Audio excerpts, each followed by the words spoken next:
Hey everyone, I'm Mike Giardino with Crossfit Health. We are here at the Metabolic Health Summit in Santa Barbara, California. I'm super stoked to be here with Dr. Aseem Malhotra.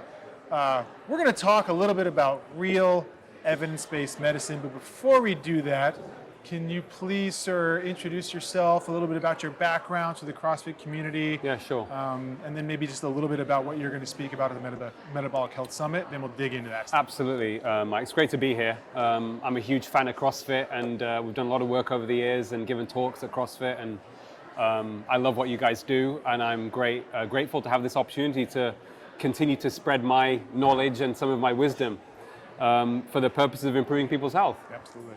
So I am a cardiologist, consultant cardiologist. I've been qualified over 20 years as a doctor, 2001, Edinburgh Medical School.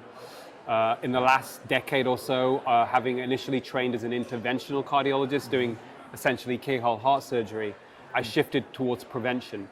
And one of the main reasons behind that, Mike, was because I realized that we hadn't made great inroads into curbing heart disease. It's still the biggest killer in the Western world, biggest cause of premature death in European men, huge cause of premature death in American men. And I wanted to try and investigate why that was. Sure. And in that journey, I figured out relatively quickly that we were not addressing lifestyle properly. There was the evidence behind the benefits of, say, cholesterol-lowering drugs was not that great and had been grossly exaggerated in terms of benefit.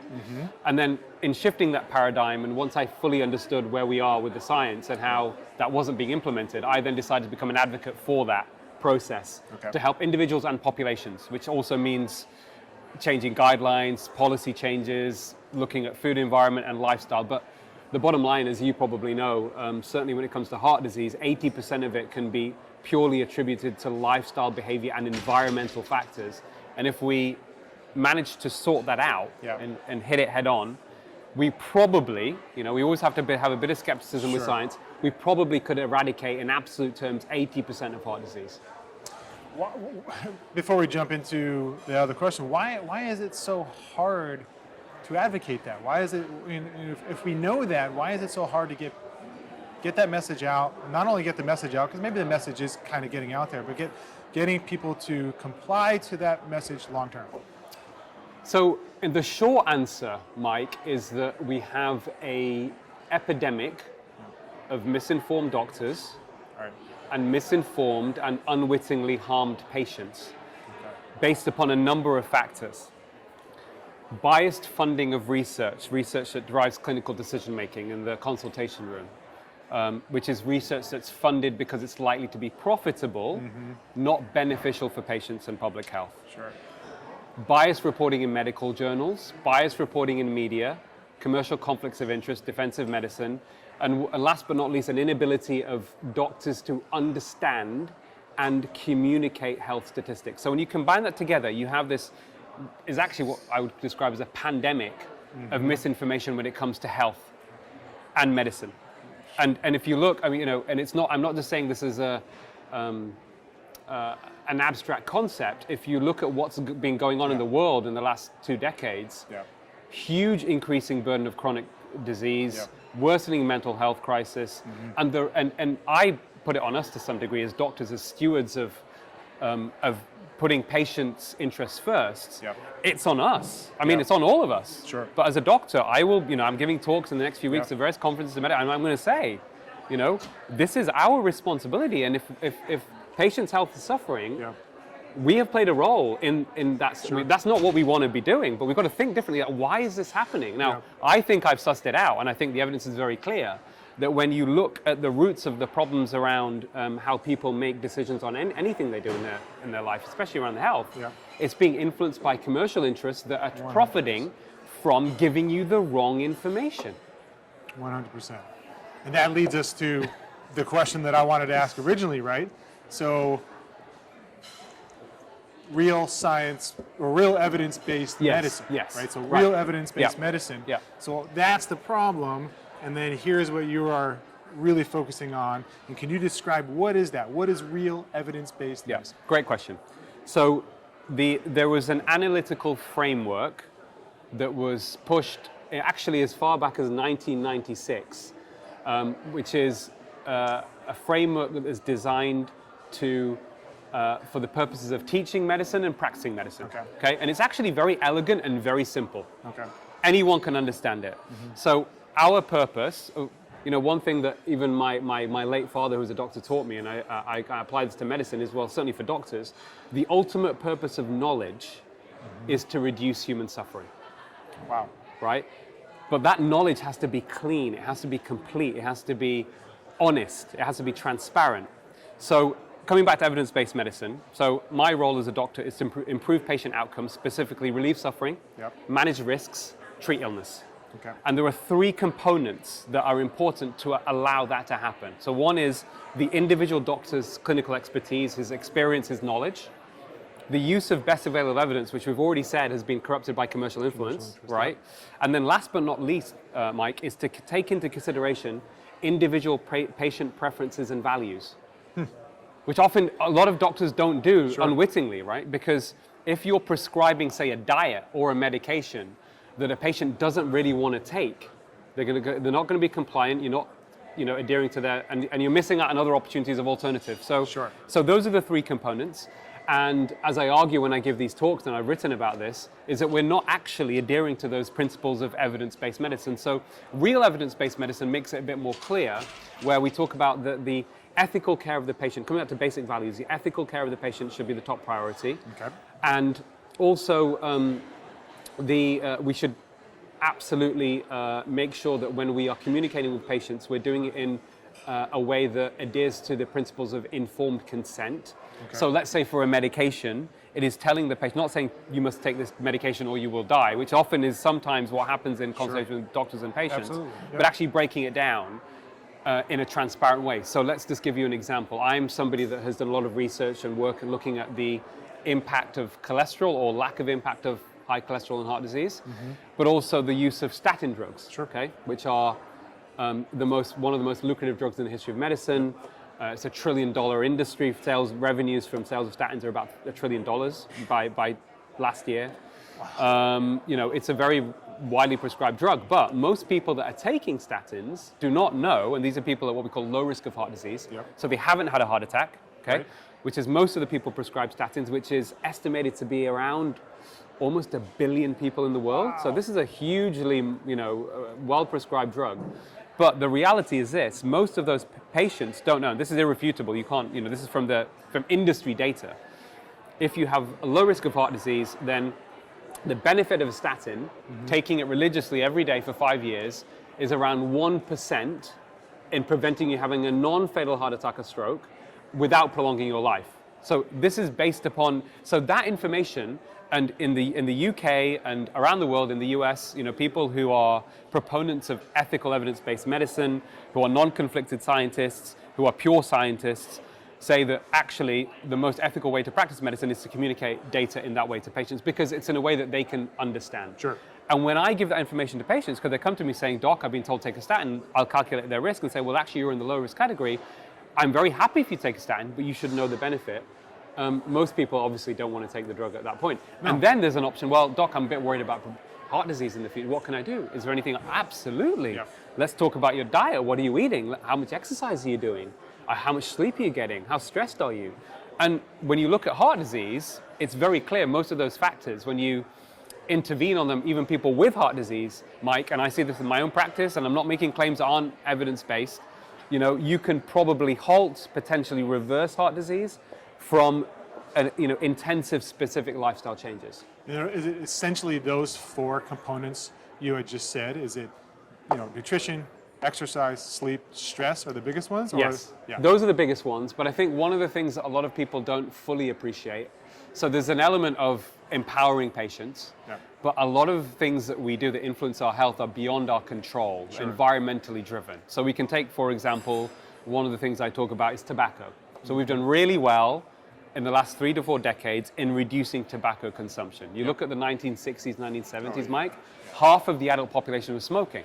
Crazy. When you look at it from a heart disease perspective, almost half of the reduction in death rates from heart disease happened because of reduction in smoking prevalence, right? So the single biggest intervention that has had the biggest impact on curbing heart disease in the last 4 decades is actually smoke. It's not a drug, it's smoking reduction. Interesting, yeah. Right? Yeah. Now, tobacco consumption has been going on for the better half of the 20th century. And it took 50 years between when the first links, you asked me early on about why we've got all this evidence and data, why is it not being communicated to the public? Well, if we use the example of tobacco, 50 years from when they found links between smoking and lung cancer, legitimate links through scientific studies before the industry was regulated. We're talking about public smoking bans, banning of tobacco advertising, taxing cigarettes to raise the price, which reduces consumption. Yeah. It took 50 years because tobacco adopted a very effective corporate playbook of planting doubt that cigarettes were harmful, buying the loyalty, in quotes, of what I would describe as bent scientists, and confusing the public, and downright denial. And the denial was to such a degree, even as late on as 1996, the CEOs of every major tobacco company went in front of US Congress and swore under oath they did not believe that nicotine was addictive and tobacco caused lung cancer. So that's the level of that denial. So this is, and listen, I believe most people are good. I believe even these CEOs of drug companies and food, I think they're intrinsically good people. I'm sure with their friends and family, they're awesome. Right. I've met some of these people. I debated the CEO of AstraZeneca in the Cambridge Union a few years ago on a motion where they were saying we need more drugs to be prescribed in the population. And I met him and we had dinner and he was a lovely guy. But the problem is the system, the entity that is a corporation, encourages good people to do bad things. Right. Because legally their responsibility is to produce profit for shareholders. If you look at the drug companies, people think that they are trying to produce drugs that are in your best interest. No, their only legal responsibility is to produce profit for their shareholders. And unfortunately, over time, and the evidence is clear on this, their business model is one of fraud. The business model of the pharmaceutical industry is one of fraud. So we can essentially say that some of the pharmaceutical industry, probably the food industry, right? Oh yeah. Is somewhat replicating what we've already seen in the past in the tobacco industry. Yeah, they've actually, you're absolutely right. The same corporate playbook that tobacco used, you see all these other industries, oil and gas, food industry, pharmaceutical industry, alcohol industry, they use that corporate playbook, which is how do you, there's different ways. So one is that they control the narrative. They lobby politicians for deregulation. They capture the media. So for example, in the US, 80% of the broadcast media is owned by 7 corporations. Now, most public opinion is actually driven by broadcast and print media. Right? So we've got social media fine, but it's still more influential. So that, if people are only getting one version of the truth, well, you can see how that can be a mess. But I think democratically, I believe in true democracy. I don't think those are societies that we want to live in where people only get one version of the truth. Right.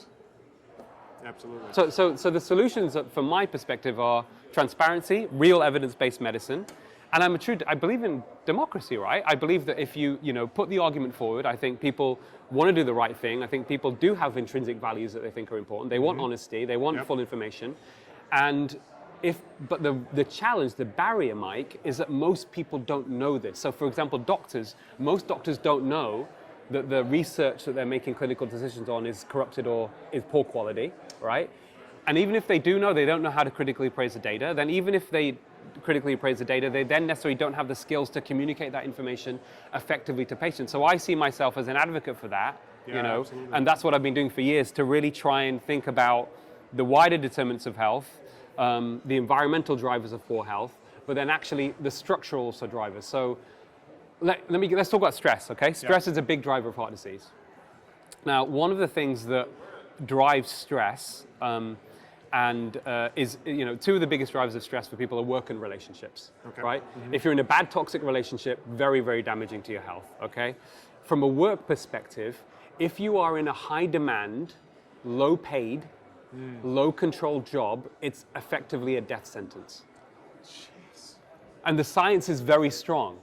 So we've seen, for example, data in those people in those sorts of professions, when you measure a factor in the blood called fibrin, which is involved in blood clotting, it's increased significantly. And in terms of our, in the United States, how much of the workforce falls within that category. Well, a huge amount. I don't have the data to hand but it's a statistically, big- but it's a big it's a amount. huge Huge amount. amount. It's a huge amount.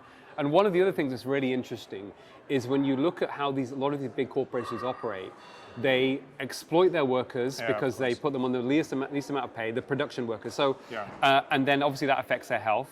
They do other things, market products that are unhealthy, so negative impact on society, right? And they have so much power. Yeah.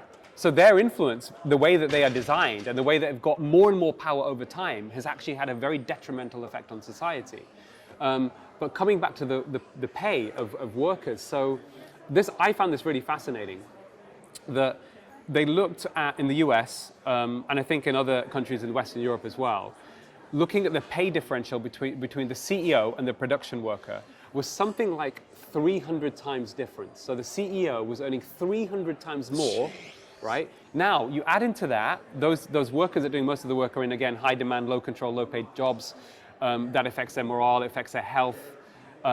Ultimately, it comes back to haunt all of us because we're all interconnected. Yeah, of course. Right? So society suffers, health suffers. Yeah. Then you add in tax evasion. So I think there's something like, $3 trillion hidden in tax havens.